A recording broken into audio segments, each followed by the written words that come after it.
The easiest beer ever.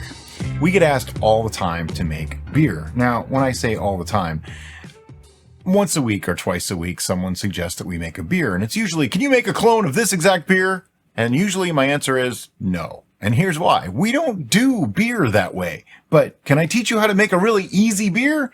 Yes, I can. And we've always done all grain beers. Okay. Yeah. We've never really messed around with anything, but I thought. But we were thinking about a concept that we have similar with wine making.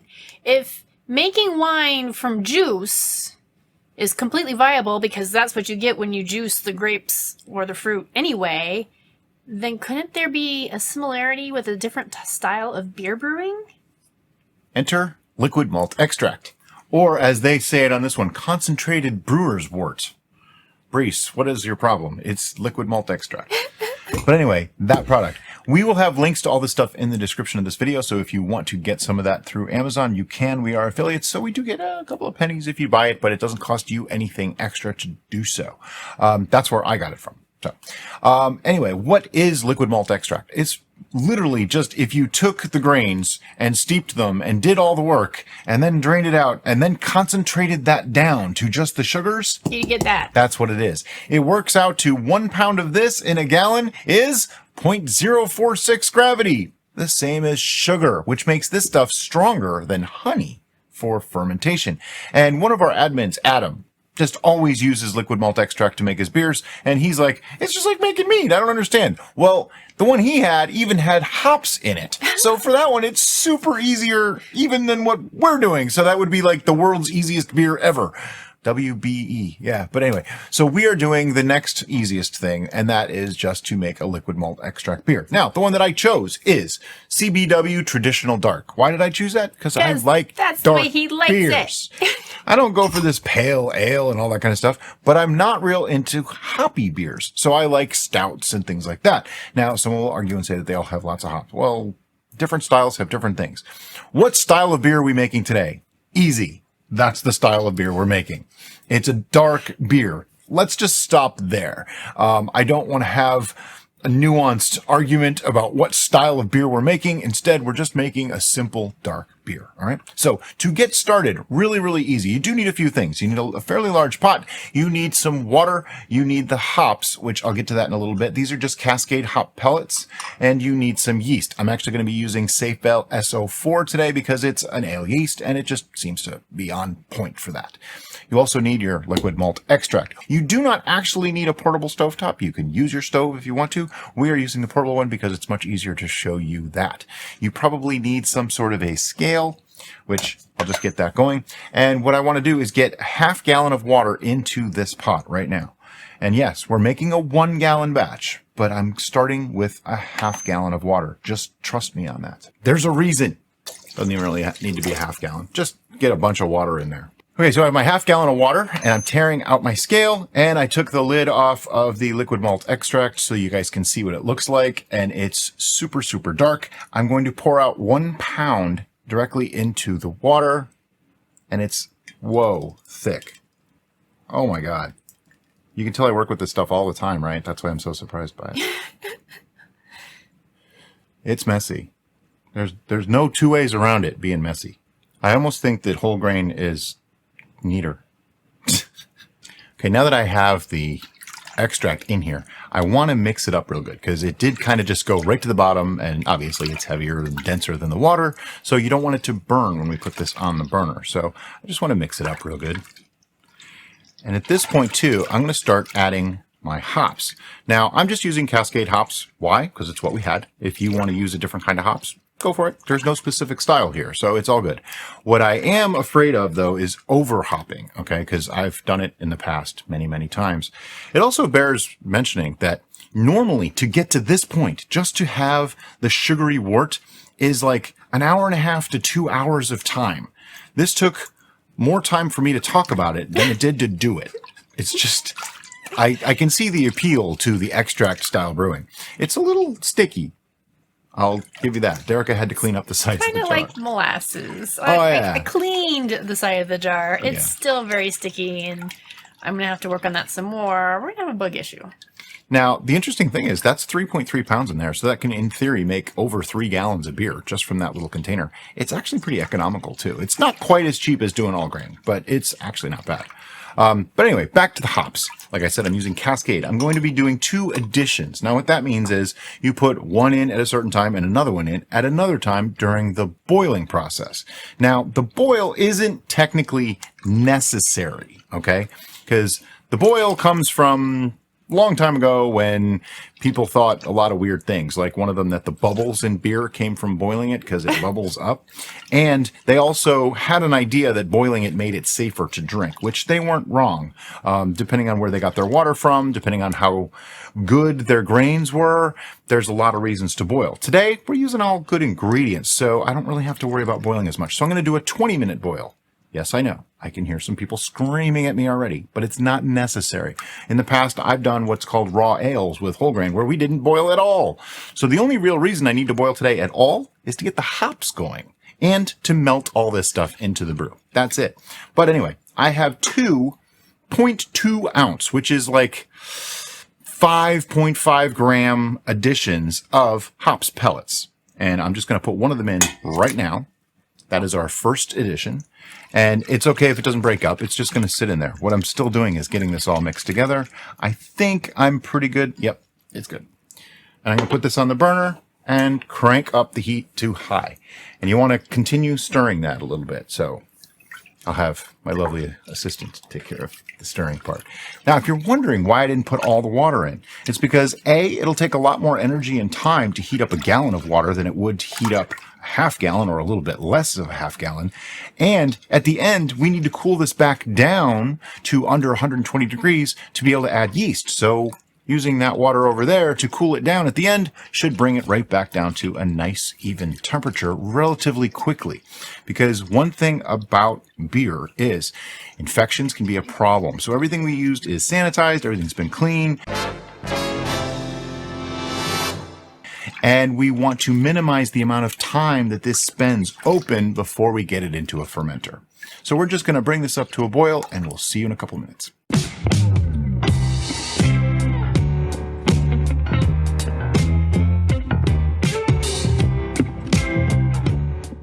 While this is coming up to the boil, I am giving this pretty much constant stirring. I don't want to let this settle at all and burn. It's a very sugary liquid, and once it starts to boil, do not walk away from it because it can overflow. That's another reason for not putting so much water into this pot, because most of this pot is empty, so this way it won't overflow quite so easily.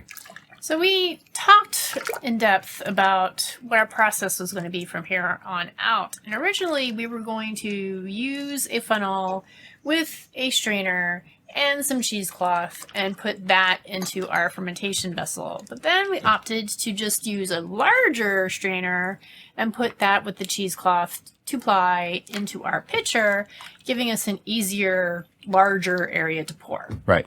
Basically, what we're going to do is we're going to end up diluting this with more water, making a full gallon, right? But I want to get those hop pellets out because you don't want them to stay. They'll just keep extracting and they get really, really bitter. So the cheesecloth and strainer is there to hold those back, but let the wort go into this water, which is cooler.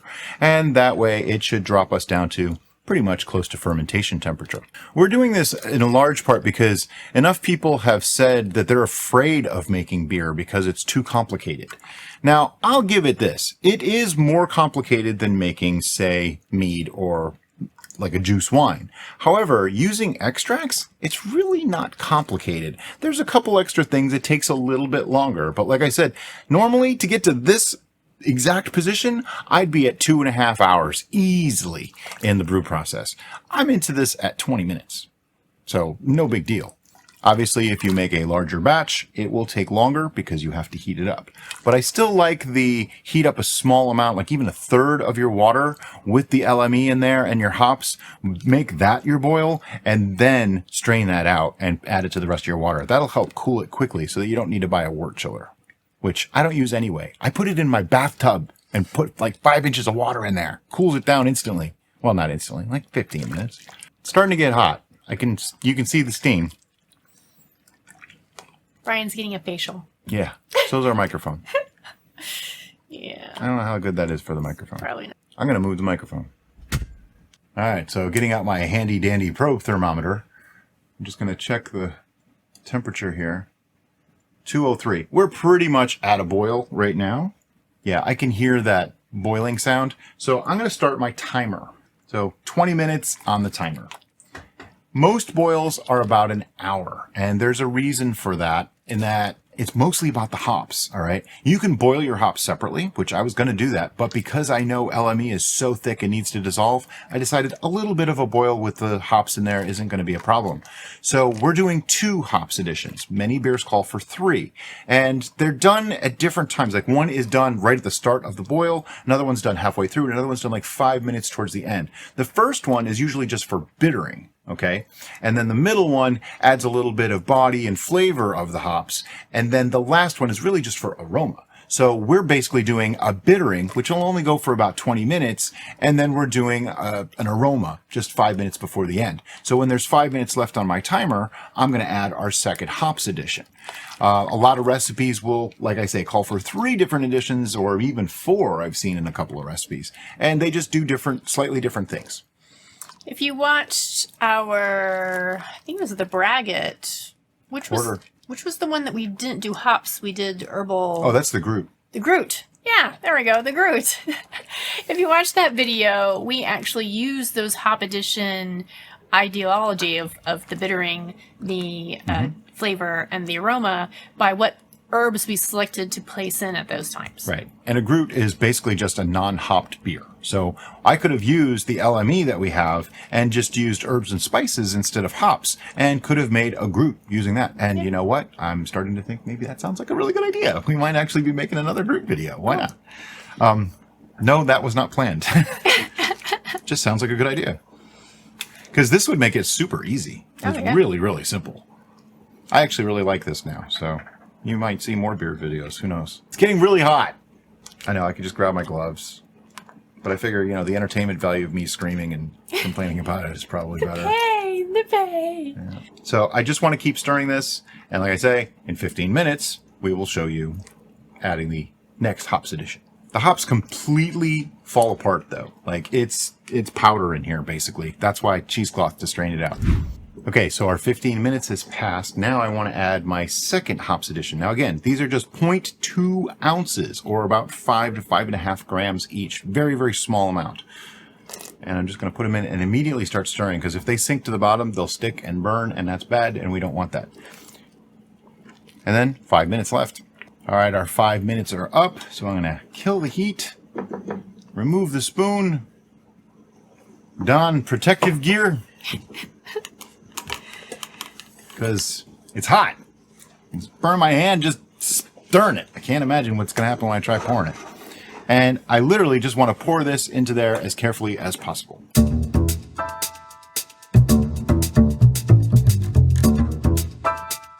And now that you have it all in there, I just want to jiggle it around a little bit to let it all get through, because, it gets clogged up. And yeah, the hops make a big giant mess, so they've clogged up the cheesecloth pretty well.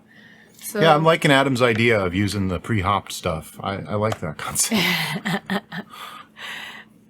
Can imagine it would it makes it so much easier. I mean, you don't even need to boil at that point. You just need to get it heated up and melted and mixed, and then it's done. But we did hops.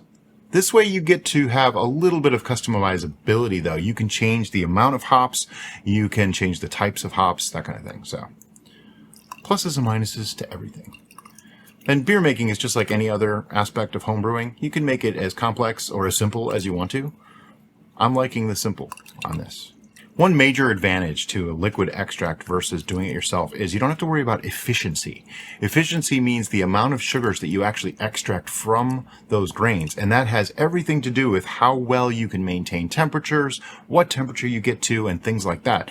When you use an LME, somebody else did all that for you. It's constant from batch to batch, so you don't really have to worry about any of that. That's one huge advantage. For me, it takes a little of the mad scientist effect away, but some days I can see it, because instead of spending an entire day making a batch of beer, I can spend like an hour and a half and be done. Because I can tell you exactly how long we've been going at this right now. We are at 47 minutes. That's how long it's been recording.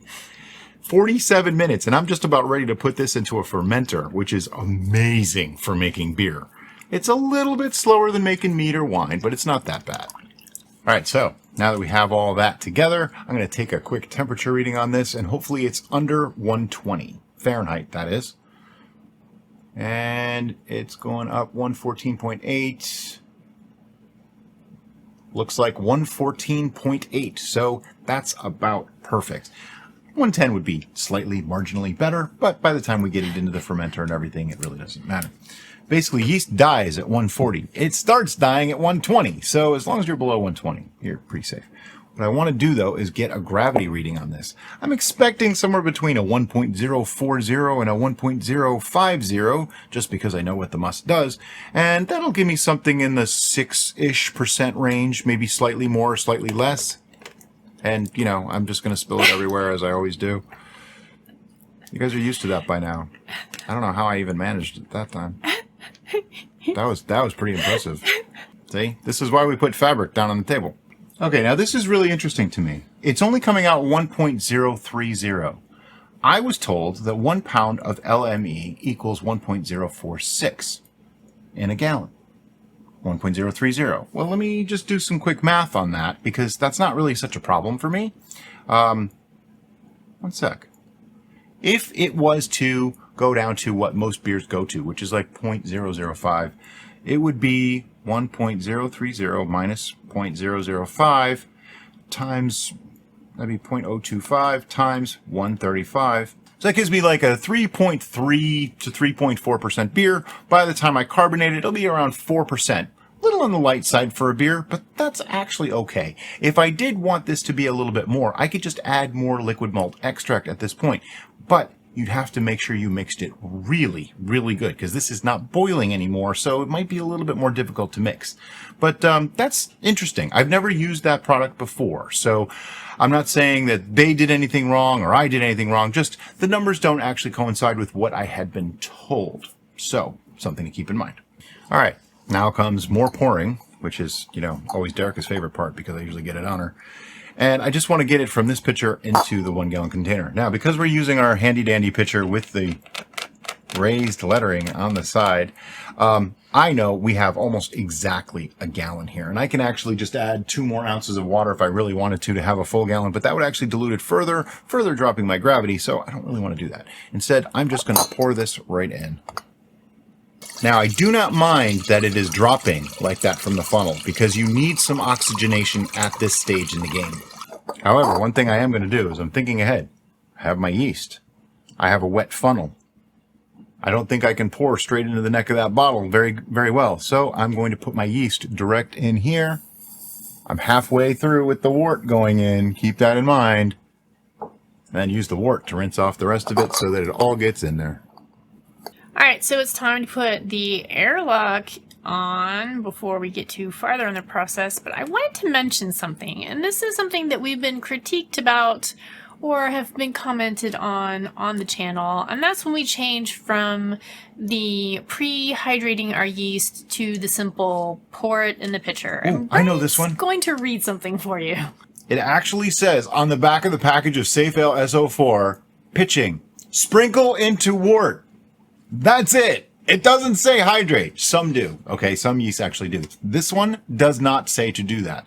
And that's the story we're going to, and that's what we're going to stick with, and that's how we're doing it. But basically, as I've said before, if you are questioning the viability of your yeast, then it's probably a good idea to pre-hydrate, because that will give you an idea, not necessarily a yes or no answer, but it may give you an idea if your yeast is still viable. Yeah, if they bubble up, they're living. Yeah. If they don't, it doesn't mean they're dead, That's but correct. It could mean they're dead. Right. But if you have a brand new batch, we just got these yesterday. Yeah. Just toss it in there. It's okay. Now, the next thing that you want to do when you're making a brew like this is you want to write down what you did. I'm going to do it off camera because it's not so exciting to watch me sit here and go like this. You know, I just don't see that as good entertainment. So I'm going to do that off camera. But we are going to let this start up on its own, and we will show you in just a few seconds what it's doing, but we will let you know at that point how long it took before it actually kicked up fermentation. Okay, so we noticed something right away with this, and we were both like, Is that working? Is it? No, it can't be. It's got to be heat. No, hello? It started bubbling literally within a minute of shutting off the recording. And I was looking at the inside and I'm like, well, maybe it is, maybe it's not. At this point, let me just show you what this is doing. It's amazing.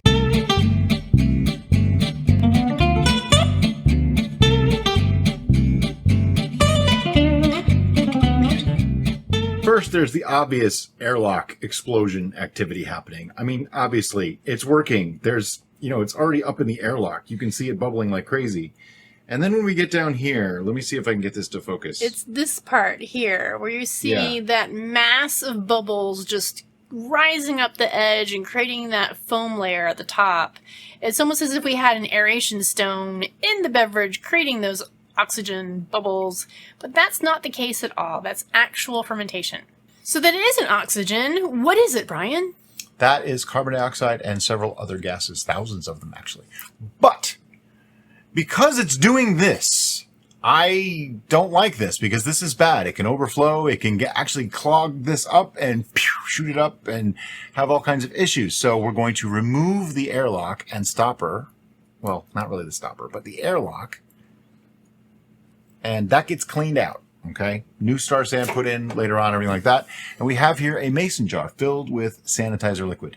Now, I don't always use sanitizer liquid for this is what's called a blow-off tube, by the way. Yeah, it's coming out. We don't always use star sand for this. Sometimes I'll just use water, but I'm just going to jam the tubing in. Ooh, I don't want to do that. Do not force your stopper all the way into your brew.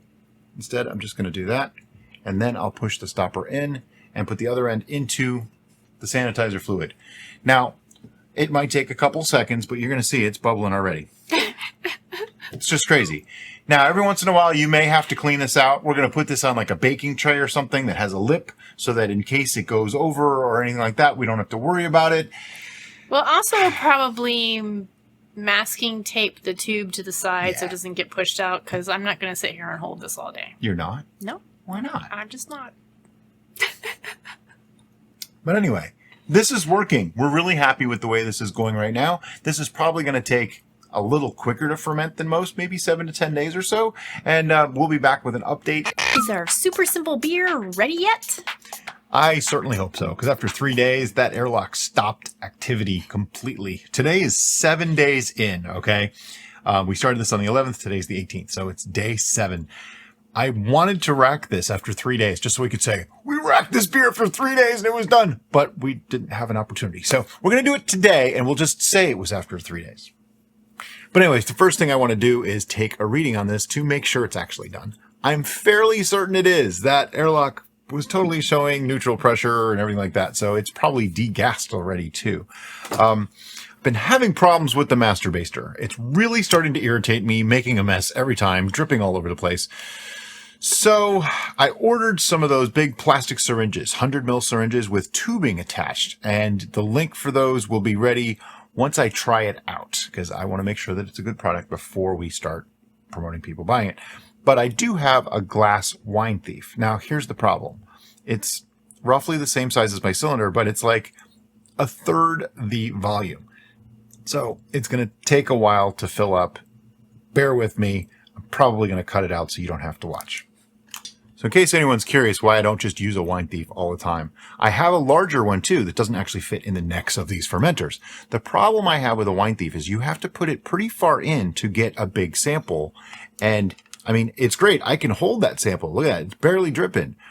But I don't want to go all the way into the lease with it. You have to wait for it to fill up. I can't see through this beer, so I don't know when it's full or not. And that was the 4th sample pulled out of this beer. This will now be the 5th sample pulled out of this beer. It's just a lot. So the syringe is suction, much like a baster would be. And that allows you to skim just right on the surface. And we're floating. Okay, cool. Plus, it's not glass.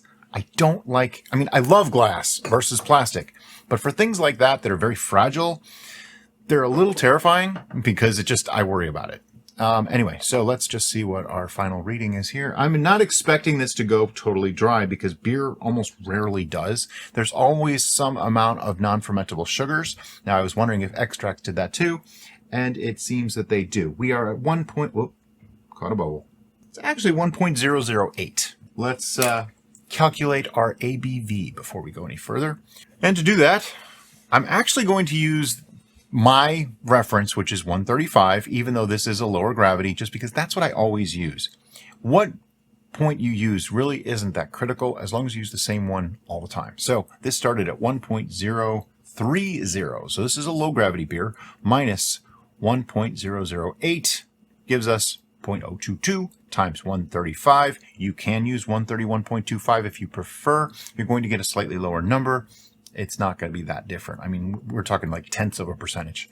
And honestly, was it 1.008, 1.007, 1.009? Did the foam make it go 2 more points? That's how imprecise homebrewing can actually be. So that is 2.97% ABV, but we are going to carbonate this. That generally gives about 0.4%. So plus 0.4% gives us a 3.37, I'll call it 3.3% ABV. To me, that's a nice light drinking beer for summertime when you just feel like having a beer, but you don't want to get sloshed. Anyway, I'm going to take this and pour it into my pitcher. And you might be wondering, why I didn't just pour it right back in there? Well, because if I do, I could upset all that lees. So I'm pouring it into a pitcher. Because what we're going to do is put it into the pitcher, then we're going to degas if necessary, and we're going to add our carbonation, the sugar for carbonation. But more on that in a minute. Let's rack. Racking. Same as always. We're going to use an auto siphon with some tubing on the end, and it's just moving it from one vessel to another. If you don't have an auto siphon, try to get one. They make it really, really convenient and really, really simple. But if you absolutely cannot, get yourself some rubber or vinyl tubing, food grade, please. And worst case scenario, just fill it with liquid, cap both ends with your thumbs, put one in here, put one in there, and open it up, and it will cause a siphon. Please don't put your mouth on the tubing. Adding germs at this point, especially to a beer or low gravity thing like this, you're just asking for trouble. So we left our end cap on because if you can see down here, our lease comes up to this point. Yeah, it's kind of high. We don't really want to get any of that in here, or that would ruin the whole effect of racking. Yeah, that's the idea, is you want to keep that lease in the jar and get the liquid out. You could bottle straight from here. However, if you're going to carbonate, I don't suggest it because you want to mix sugar in. Now, a lot of people will mix the sugar or carbonation drops or whatever right in the bottle. I don't recommend doing that either. And here's why. It's very, very hard to measure minute amounts of things. So we're going to use like 8 to 10 bottles for this. For me to take that 1 ounce of sugar that I'm going to use and break that down to 10 and make it exactly perfect for each one is really hard to do. It's much easier to measure out 1 ounce, put it in the whole volume, and then divvy that out to the bottles. So that's why we have the intermediary rack to a pitcher first. It also tells me how many ounces we have so we can calculate exactly how many bottles we need. All right, and when you do it right, you get all the way to the bottom. I didn't get any lease up in the tubing, and there's hardly any waste, as you can see. Maybe an ounce or two, just not enough to worry about. Obviously, if you make larger batches, you can totally have basically the same amount of waste, so that way, percentage-wise, you're actually saving more product. Okay, so we ended up with like 116 ounces, which according to the little computer sitting on our table that I'm not going to say the name of because then it sets everybody's things off. And I can just put that right here. We should get 7.25 bottles at 16 ounces out of that. Now, I know that when I fill these bottles, I tend to put a little bit more in each one than the 16 ounces. So I'm really not worried. It's going to be like 7 bottles. Now, I'll probably eat my words later when it's more or less, but hey, you know what? This is the way we do things. But the first thing I want to do is add carbonation fermentation to this liquid. Now, actually, the very first thing I want to do is see if it needs degassing. And I don't think so. There's like barely any gases in here. So we are going to be adding sugar to our beer to help the yeast create that little micro fermentation for carbonation. And to do that, we had to measure a very small and a very exact amount of sugar. So you've seen our normal scale that we use that weighs large volumes. Yep. Well, but that it's isn't- not super precise down to the ounce, you might say. So I got this one, which I love. You want to just try stirring this a little bit? Oh, so it's look at that. You open it up and it's got the little scale here. We do have links to this below. This thing is accurate. I think it's down to like 1/100th of a gram. So it's super accurate. And I weighed out 1 ounce using this. This is what I use a lot of the times when I'm weighing smaller amounts like that.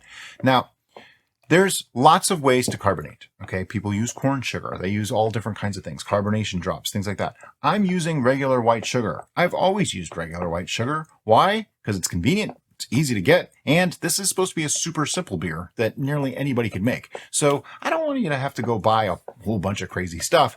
Just use sugar. It works just fine. This is not fully degassed yet. There's foam on top. I'm going to add the sugar in though, and I'll mix it while I'm degassing. You know, kill 2 birds, 1 stone, that kind of thing.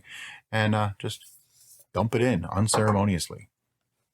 You want to make sure you mix it up real good though. Otherwise, the last bottles you put in will have more sugar than the others, and that could be bad.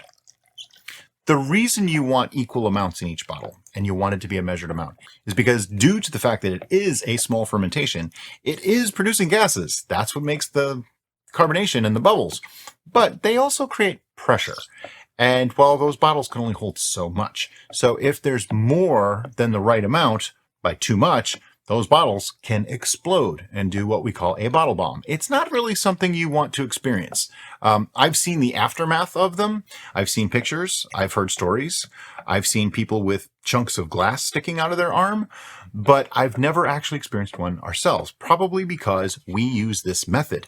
The only people I've ever heard of that had bottle bombs were the ones that added the fermentation, like sugar or whatever, directly to the bottle. That's why I don't recommend doing that. It's so much easier to measure 1 ounce than to try to say, okay, that would be 4.2 grams per bottle. That's hard to do, even with a really good scale, because even going to 6 grams is possibly too much. Going to only 3 grams might not be enough. So you want to be really careful and be as precise as you can when it comes to that aspect. All right, I'm going to say that's enough. I can fully degas it if I really wanted to, but got most of the gases out, so it's probably going to be just fine. Now we're ready for bottling. And bottling, again, we use our auto siphon just like before. Because there's no lease in the bottom, I'm going to remove the cap. We're also going to attach our bottling wand to our auto siphon. Bottling wand, stem valve. Liquid flows, liquid stops. Liquid flows, liquid stops. Works wonderful in the bottles. Saves a lot of mess. Don't put it on too far or, you know, it gets hard to remove later. But put it on far enough. Far enough that it does. We've had that happen a time or two. I don't want to talk about it.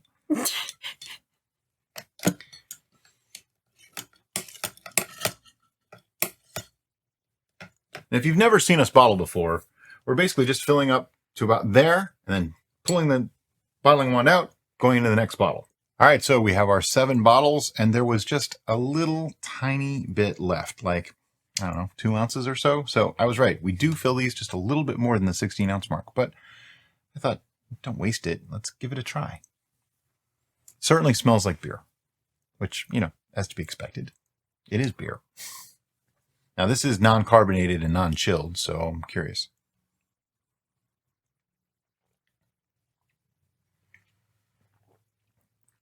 It's very nice. Yeah. It's actually really nice, even non-carbonated. It's not, I mean, it's a lower ABV beer, not a lot of there's no adjunct malts, just the basic LME. Wow, this actually, it's not bad at all. Yep, with some carbonation, it's going to be a perfectly fine beer. So these will sit for anywhere from 1 to 3 weeks. It can take some time, but they are totally safe to sit as long as you want, okay? Because we did control how much got put in there.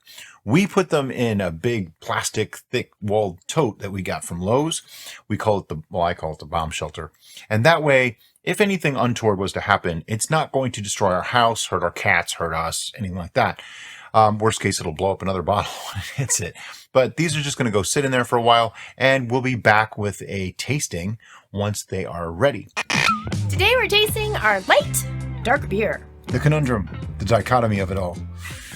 Some of my favorite words. But yes, this is our light dark beer. It's light because it's low ABV. This is only like 3.3%, but it's a dark beer. So, you know, it's that. This was our really super simple. Oh, it has carbonation too. That's what I was hoping for. But I was talking. He was talking over it. This was our really super simple. This was our really super simple. This was our really super simple. Ruined the whole thing. You heard the little pfft, and if you didn't, pfft, that's what it sounded like. So, as I said, this is 3.3%. We bottled it just a couple of weeks ago. Not that long ago. It was bottled on May 18th. Today is May 28th. So 10 days, and it has carbonation, as you can see. But you're going to see a little bit more right now.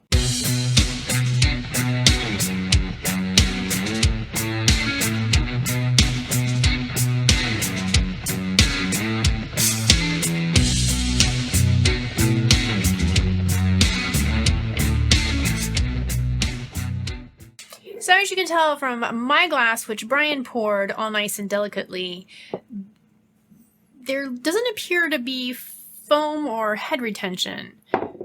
But if you look in Brian's glass, where I just chugged it for the... I could get a mustache drinking this. Ooh, it smells like beer. Yeah. Yeah, so it definitely had carbonation.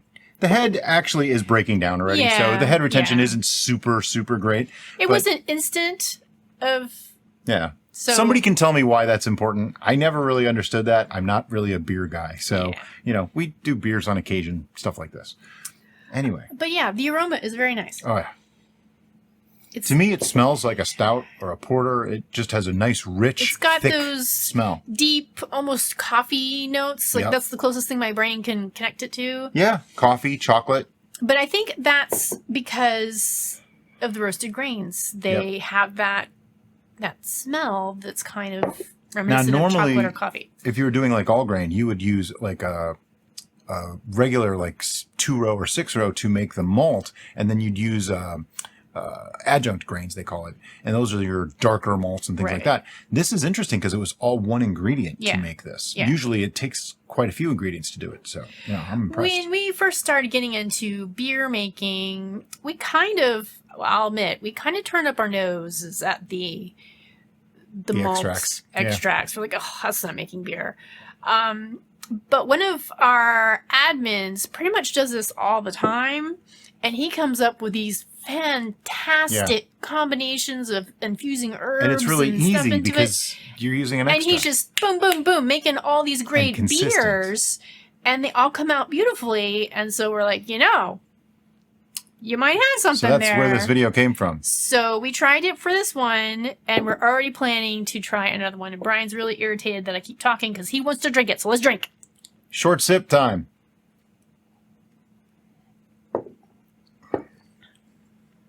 Wow. That's really nice.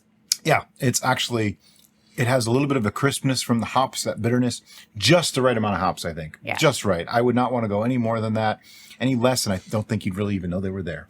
Now, we ate prior to filming this because we've learned from experience that it's good to have something in your belly before you start drinking alcohol this early in the day. Even though this is like near beer.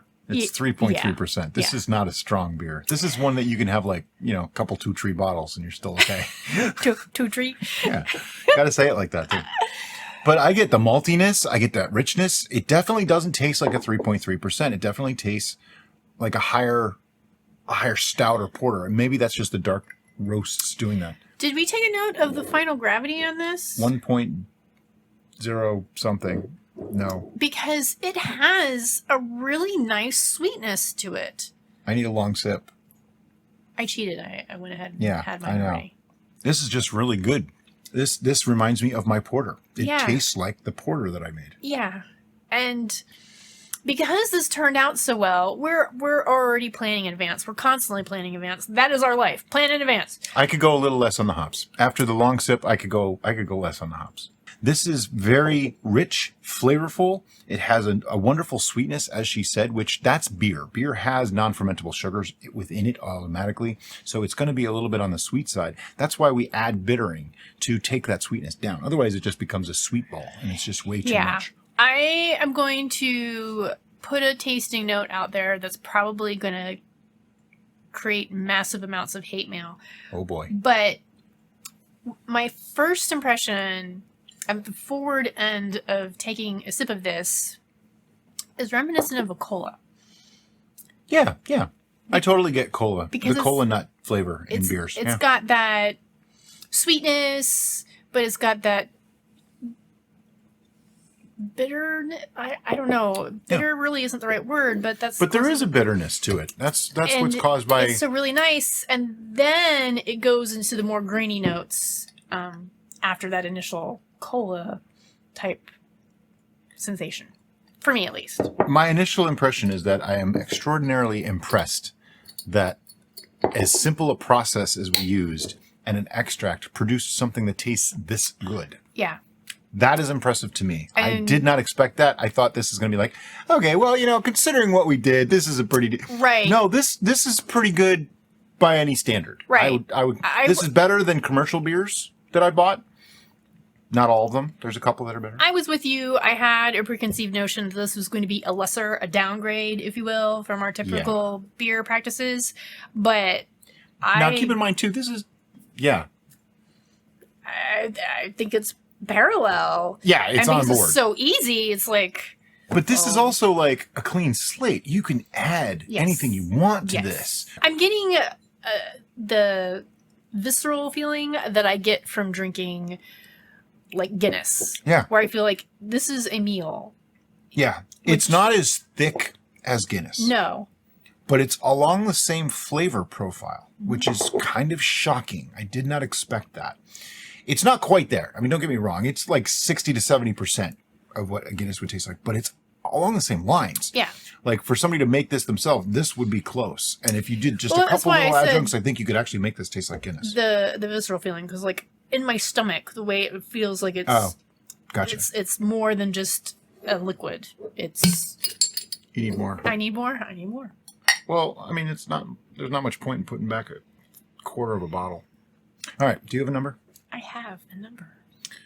1, 2, 3, 8. 8.5. Oh, you still beat me! Ah! We're closer that time, though. I was debating between 8 and 8.5. I actually was as well, but... Well, do you want to go first? Because I always make you go first. So we'll continue with that tradition. It's the gentlemanly thing to do. And I will go first. The reason why I gave it an 8 is because this is a mighty fine beverage all on its own. But that said, it has got the creative juices going into high gear. And so I am adding everything but the kitchen sink to this beverage in my head already. And would I like those variations better? Don't know. We haven't made them yet. So I knew I had to keep it high, but I wanted to give it that space again for possible future brews. Well, I'm looking at the scale may go to 11 someday. That's how I see it. My thoughts on this are I really like it, obviously, but I took it as if I knew nothing about this, how would I feel? First, this is in my wheelhouse for beer. My style of beer. It's not quite as rich and viscous and thick as I like them. Thus, it's not a 10. Is it good? Is it something that I would order again if I ordered it at a place? Yes, I absolutely would. Is it something I would try to recreate at home? Yes, probably make it far too complicated when I could have realized that it's just an extract. It's that the simplification of the process makes me go, well, it can't be that good. But my brain drinking it says, but it is. Now, I know there's a million ways to make beer out there. There's a ton of different methods and you can go crazy. You can make it as complex or as simple as you want. I am not a big beer drinker, especially anymore. The last couple of years, I really haven't drank much at all. So to me, my palate is much more lenient maybe than it used to be. I used to be more discerning on the beers. Like I would be able to pick out the dark beers and go, nope, I like this one, but not this one. Today, I'd probably be like, oh, they're all good, more or less. That sounds weird, but I think you know what I mean. This falls into that category of, wow, that's really good. And I enjoy that. But what could I do to make it better? Well, like I said, it does have just a touch of that hops character at the back for me that is a little bit troubling. It's not perfect to me. Like, it's fine. It's there. If I have a large sip and leave it for a while, I notice the hops, which I'm not a big hops guy. I do notice the maltiness and things like that. I'd like it to have a little bit more depth, a little bit more richness, and that would make this go much higher. I mean, I'm actually tempted to drop back down to an 8. Overall, this was a success. And if you've never made beer before and you're wanting to make something interesting and unique that is all yours And simple. that you can make in less than an afternoon, this is your Huckleberry, okay? This is just so good that way. Really enjoying it, and now I want more of it. But if you like this video, look up. There's another one up there. You might like that one too.